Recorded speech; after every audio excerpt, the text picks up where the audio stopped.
வணக்கம் நண்பர்களே. அமெரிக்காவும் இஸ்ரேலும் சேர்ந்து ஈரானை தாக்குறதும், ஈரான் வளைகுடா நாடுகளை தாக்குறதும் திட்டத்திட்ட இப்போ ஒரு வார காலமாக நடந்துட்டு இருக்கு.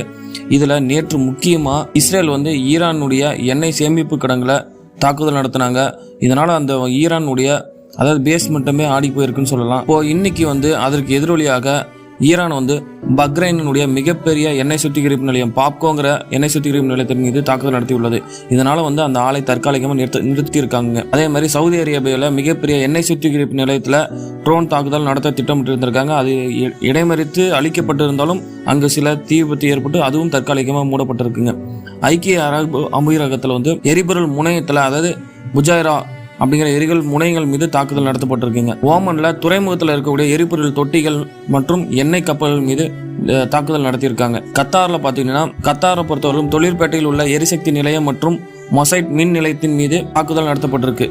இதனால மிகப்பெரிய பொருளாதார பாதிப்புகளை நம்ம உலக நாடுகள் சந்திக்க போதுங்க. எண்ணெயினுடைய விலை இப்போ கிடுகிடுன்னு உயர்ந்துட்டு இருக்குங்க. அதாவது பேரலுக்கு $115 மேல அதிகரித்து வந்துட்டு இருக்கு. இந்த தாக்குதல் கண்டிப்பாக உலக நாடுனுடைய பொருளாதாரத்தை மிக கடுமையாக பாதிக்கும் என்பது தெரிகிறது. இன்னும் பெட்ரோல் டீசல் விலை ஹையஸ்ட் ரேஞ்சுக்கு உயரப்போகுதுன்னு தான் சொல்கிறாங்க. அப்படி உயர்ந்துட்டா நம்ம அன்றாடம் பயன்படுத்தக்கூடிய பொருட்களின் விலை கிடுகிடுன்னு ஆட்டோமேட்டிக்காக உயர ஆரம்பிக்குங்க. நன்றி.